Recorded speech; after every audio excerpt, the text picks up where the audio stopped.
Assam agar మనం తీసుకొని చూస్తే నాకు తెలిసి పెద్దగా భారతీయ జనతా పార్టీ పోగొట్టుకుంది ఏం లేదట. కేరళ కోటికి వస్తే Indian national Congress 63 single largest పార్టీగా మళ్ళీ గిరీష్ గెలిచింది కదా.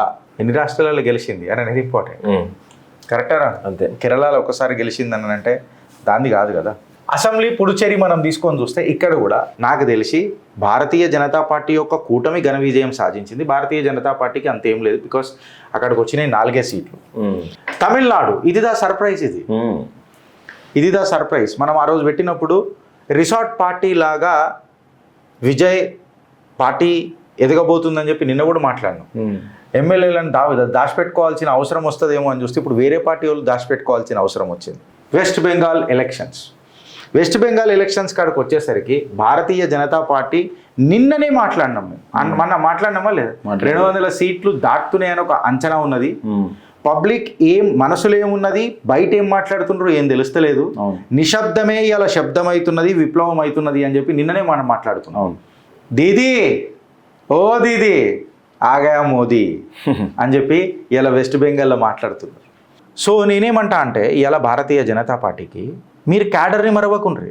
క్యాడర్ మరిస్తే దక్షిణాన మీకు ఎంట్రీ కాదు, ఎగ్జిట్ దారి చూపించేస్తారు. ఆడ కొంచెమో గొప్పనో మ్యాజిక్ నడుస్తుంది వచ్చు ఉత్తరాన, ఇక్కడ కంప్లీట్గా లాజికే నడుస్తుంది, లేదా లాగులు కూడా తీస్తారు. ఇది మీరు గుర్తుపెట్టుకోండి. Gautam Model School, Sun City branch admissions are open for 2026.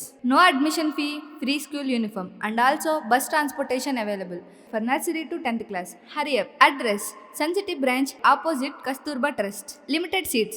Contact us now 8121573123 and 8977113123. Assam agar మనం తీసుకొని చూస్తే నాకు తెలిసి పెద్దగా భారతీయ జనతా పార్టీ పోగొట్టుకుంది ఏం లేదట.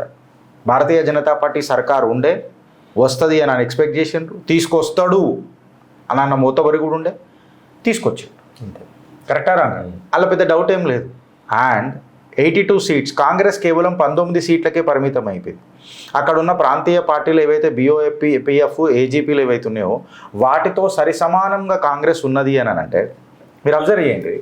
భారతీయ జనతా పార్టీ సింగిల్ లార్జెస్ట్ పార్టీగా 82 మీద ఆగింది. కాంగ్రెస్, బిఓపిఎఫ్ ఇంకా ఏజీపీ ఆల్మోస్ట్ ఇవి డబుల్ డిజిట్కి పరిమితం అయినా ఇంచుమించు సేమ్ లెవెల్లో ఉన్నాయి. సో ఇలా కాంగ్రెస్ పార్టీ ఏ రకంగా దేశంలో ముంగడిపోతుందో అనేది ఒకసారి చూడండి. ఫస్ట్ ఒకసారి బ్రీఫ్ ఇద్దాం, దాని తర్వాత స్టేట్ వైజ్ పోదాం. కేరళ కోటికి వస్తే Indian national Congress 63 single largest పార్టీగా మళ్ళీ గిరీష్ గెలిచింది కదా. ఎన్ని రాష్ట్రాలలో గెలిచింది అని అనేది ఇంపార్టెంట్.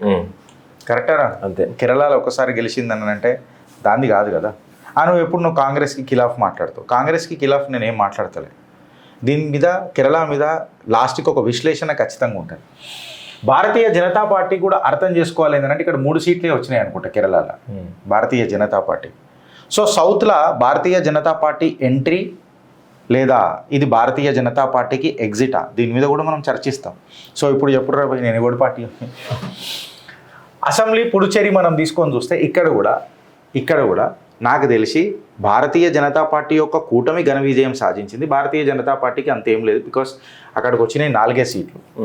అండ్ ఆ కూటమి ఏఐఎన్ఆర్సీ ఏదైతే ఉందో దానికి 12 వచ్చినాయి. సో ఆబ్వియస్గా వాళ్ళు సర్కార్ ఫామ్ చేస్తారు 26 ఉన్నది కాబట్టి.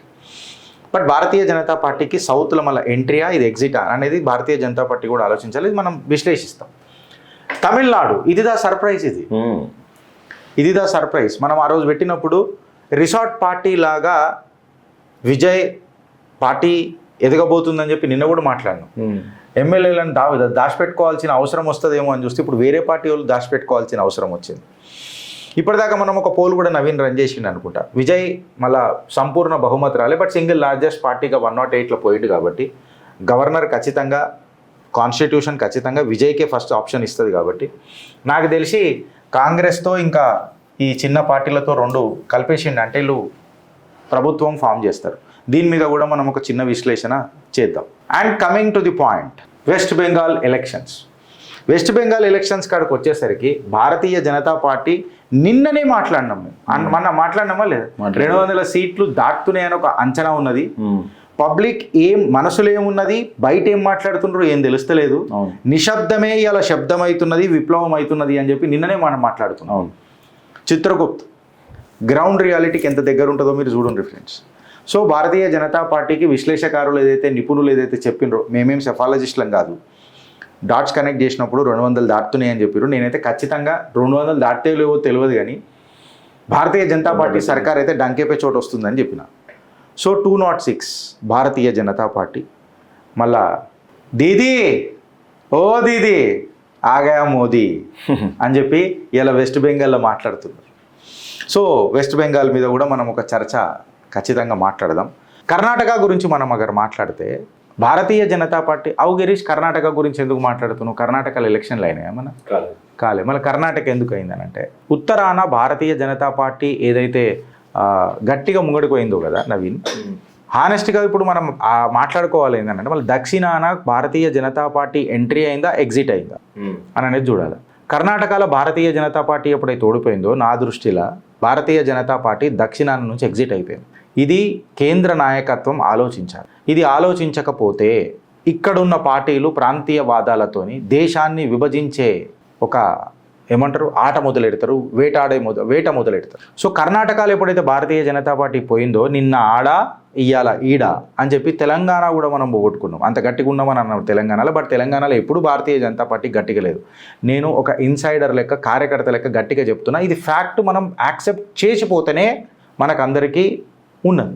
ఇది ఏ నాయకుడికో లేకపోతే ఏ ఇండివిజువల్కో అఫిలియేటెడ్ ఎప్పుడు భారతీయ జనతా పార్టీ ప్రతిసారి క్యాడర్ని బిల్డ్ చేసింది. ఇప్పుడు ఇదంతా మోడీ వేవ్, అమిత్ షా వేవ్ కంటే ఎక్కువ సంఘం ఎట్లా పనిచేసింది తెలుసా? వెస్ట్ బెంగాల్లో, మహారాష్ట్రలో ఏ రకంగా పనిచేసిందో తెలుసా మీకు అందరికీ? సంఘ్ మధ్యప్రదేశ్లో ఏ రకంగా పనిచేసిందో మీ అందరికీ తెలుసా? హిమాచల్ ప్రదేశ్ ఏదో మొన్న ఎలక్షన్స్, హర్యానా, బీహార్, అక్కడ కూడా సంఘ్ ఎట్లా పనిచేసిందో తెలుసా మీకు? తో సంఘ్ అండ్ సంఘ్ల నుంచి వచ్చిన cadre, that is the backbone of Bharatiya Janata Party. క్యాడరే. ఈ క్యాడర్ ఎంతమంది లీడర్లను ఇచ్చిందనేది చూడండి. కేవలం మోడీతోనే వీళ్ళు పరేషాన్ అవుతున్నారు. మోడీ లాంటి వాళ్ళు లైన్ కడతారు ఇప్పుడు ఈ క్యాడర్లో. అపోజిషన్ ఏ రకంగా ఉంటుంది అనేది ఒకసారి మీరు చూడండి. సో నేనేమంటా అంటే ఇలా భారతీయ జనతా పార్టీకి మీరు క్యాడర్ని మరవకుండ్రి. క్యాడర్ మరిస్తే దక్షిణాన మీకు ఎంట్రీ కాదు, ఎగ్జిట్ దారి చూపించేస్తారు. ఆడ కొంచెమో గొప్పనో మ్యాజిక్ నడుస్తుంది వచ్చు ఉత్తరాన. ఇక్కడ కంప్లీట్గా లాజికే నడుస్తుంది, లేదా లాగులు కూడా తీస్తారు. ఇది మీరు గుర్తుపెట్టుకోండి. Now when it comes to Karnataka అనేది ఒక చోక్ పాయింట్ అయిపోయి కర్ణాటకలో మీరు పవర్ పోగొట్టుకున్నారు. ఎందుకు? అడ్డమైన ఈక్వేషన్స్ వల్ల. సాఫీగా జరుగుతున్న స్టెబిలిటీ తీసుకురాక ముందే మీరు ఏదైతే ఎక్స్పెరిమెంట్ ట్రై చేసారు చూడు కర్ణాటకలో, అది దక్షిణానికి బాగా కాస్ట్ పడ్డది. అండ్ ఏదైతే గర్వంగా మనం ఇవాళ భారతీయ జనతా పార్టీ గురించి వెస్ట్ బెంగాల్ ఇంత మాట్లాడుకున్నామో, the same Bharatiya Janata Party ఇవాళ తమిళనాడులో కూడా తిప్పి కొడితే 3 సీట్లకు పరిమితమైంది. అంతేనా? ఒకటే సీటు, నాకు తెలిసి ఒకటే సీటు.